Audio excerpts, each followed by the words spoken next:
আসসালামু আলাইকুম ভাই। ওয়ালাইকুম সালাম। কি করতেছেন ভাই? এই তো ভাই একটা সাইকেল, এই সাইকেলটা সার্ভিসিং করুন লাগে। আলহামদুলিল্লাহ।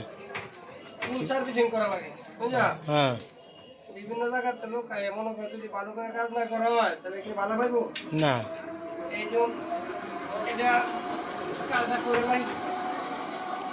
মাশাআল্লাহ। কাজ খুব সুন্দর হইতেছেন।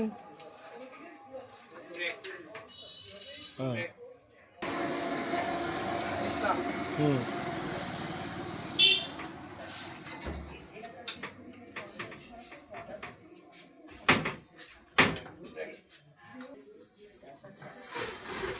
ফুল সাইকেলটা যদি সার্ভিসিং না হয় তাহলে সাইকেল ভালো হইতো না। ঠিক আছে ভাই। কাজ পুরাতন সাইকেল তো অরিজিনাল নতুন হয়ে যাবে আবার না?